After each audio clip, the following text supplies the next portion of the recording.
courageous ones, fearless ones.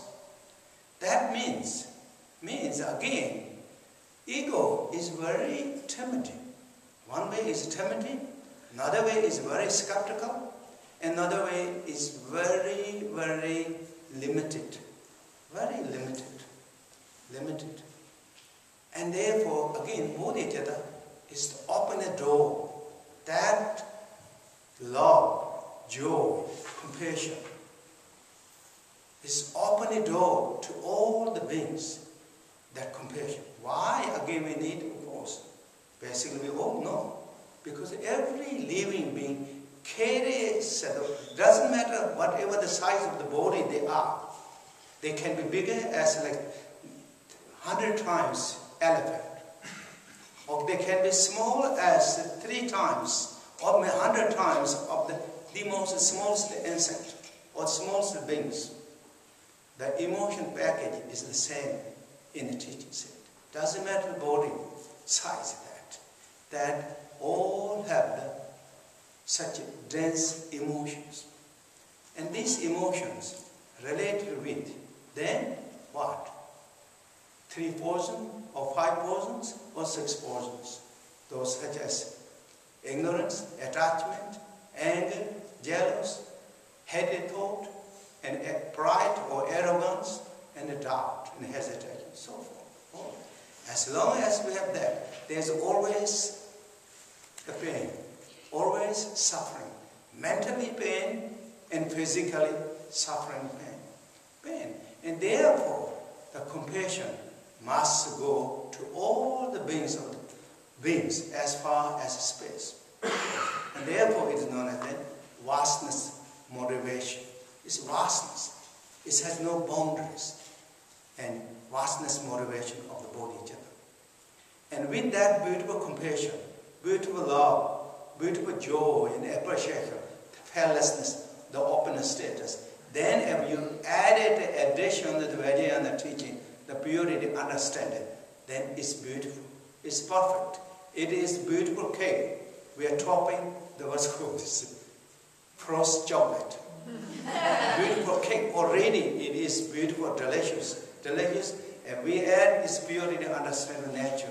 We're adding the beautiful frozen chocolate. It's beautiful, delicious, from top to bottom.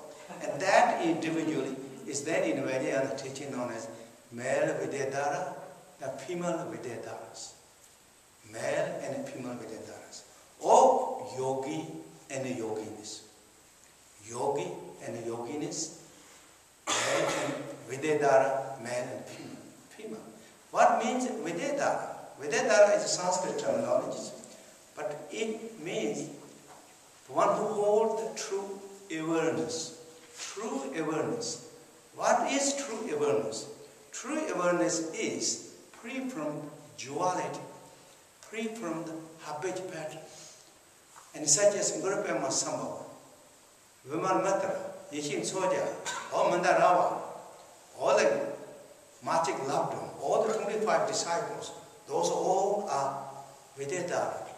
They hold true awareness, not just hold as like with grasping, but maintained with skillful means and wisdom combination, without any distractions. Maintained that. That is true heroine and heroism, the great bravery, great courageous one, who defeated all negative obstacles, the root of suffering, the difficulty and troublemakers. Release it and reveal that the true hidden quality of what is inherited. That is the Vajrayana practitioners. That for that, to bring that realization, such as these ritual ceremonies, ritual object, ritual ceremony, all is part of that display, part of that to reveal that nature. They are like tools in a way, instrumental to bring this depth of realization of this awareness, the purity understanding. Therefore, ritual is good. Those people who like to perform the ritual, and that's what linear teaching said. Those people who are not really prepared or not like to do, many of those great masters, yogi and yoginis who stay in caves, they don't have any actually rituals, too many things, because ancient time to get these ritual things, such as bell and dorje and damaru, I mean, you have to make a lot of effort to get that. It's not like these days, like as massive kind of like you can get, because now modern is more developed. That's what I call it, developed. More material, more developed. It's easy to get all these things, and people have the capability to that. Ancient time, even they want, it's very difficult to get. I think many places must be, but in Tibet, because there is no factories to do these things. And if you have to specifically ask to the smith, all those purposes to make these things. So it's really, they're not really making for the like commercial purposes. They just making individually items for the ask. Therefore, it is quite rare, and therefore many times those great yogis and the yoginis who practice in hermitage, they really don't have all the ritual objects. But they need big monasteries.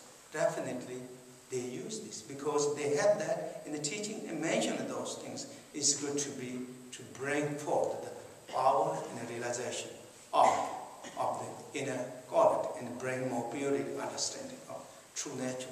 So therefore, then there's a lot of ritual ceremony. So now again, go back to this, what I mentioned is then the first we're trying to strengthen our beautiful motivation of the Bodhichitta, the vastness motivation of Bodhichitta, and as well as the second motivation is then purity, understanding, motivation. These two are very important.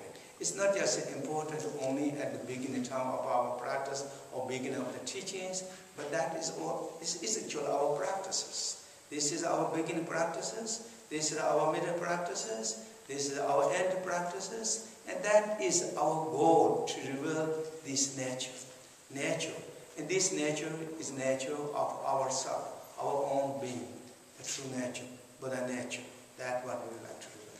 And with this understanding, then we go more to the proper teaching, what we've been discussing. So, trying to have those beautiful motivation, and now we go a little bit detail, go with what we've been discussing. And this time,